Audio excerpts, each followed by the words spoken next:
கடலைப்பருப்பு ஒரு 50 கிராம் ஒரு மணி நேரம் ஊற வச்சு வடிகட்டி கொரன்னு அடிச்சுக்கணும். சோம்பு மிளகும் போட்டு கொஞ்சம் உப்பு போட்டு ஒரு அரை உப்பு ஒரு 1/4 ஸ்பூன் உப்பு போட்டு கொரன்னு மசிக்கணும். பொடியாக கட் பண்ண ஒரு பெரிய வெங்காயம் கட் பண்ணி போட்டிருக்கோம். மஞ்சத்தூள் இதெல்லாம் போட்டு மிக்ஸ் பண்ணி வச்சுருக்கேன். இதை குழிப்பணியார பாத்திரத்தில் ஊற்றி குழிப்பணியாரம் மாதிரி செஞ்சு குழம்பு ரெடி ஆகிட்டுருக்கு. புளிக்குழம்பு மாதிரி தான் வைக்கணும். சோம்பு போட்டு தாளிக்கணும். புளிக்குழம்பு மாதிரியே வச்சுக்கணும்.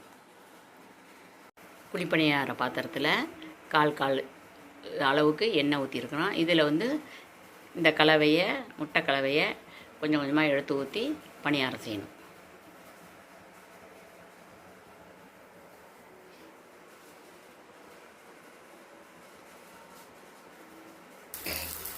இந்த மாதிரி ஒரு முழுசாக குழி நிரம்ப ஊற்றணும். அப்புறம் பாதி வெந்தோடனே திருப்பி போடணும். முட்டை பணியாரம் செஞ்சாச்சு. குழி பணியாரம் சட்டியில் ஊற்றி குழம்பு இதில் கொதிக்குது. இதில் எடுத்து ஸ்டவ் ஆஃப் பண்ணிவிட்டு போடணும். ஈஸியாக திருப்பி போடுறதுக்கு வரும் குழி பணியாரம், முட்டை குழி பணியாரம். இப்போ குழம்பு ஆஃப் பண்ணியாச்சு. இதில் எடுத்து போடணும்.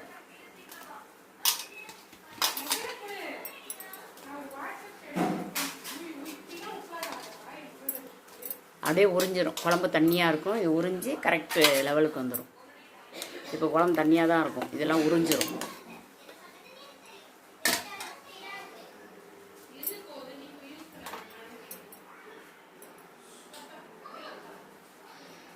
புளிப்பணியாரம் முட்டை குழம்பு தயாராகிடுச்சு. ரொம்ப குழம்பு தண்ணியாக இருக்கும்.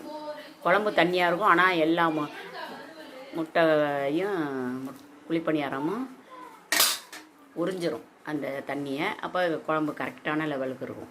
முட்டை குழம்பு, முட்டை பணியார குழம்பு, ரைஸு, முருங்கைக்காய் கிரேவி மத்தியானம் லஞ்சுக்கு இன்றைக்கி. தேங்க்யூ. சப்ஸ்கிரைப் பண்ணுங்கள், கமெண்ட் பண்ணுங்கள். ஏதாவது டவுட் இருந்தால் கேளுங்கள். தேங்க்யூ.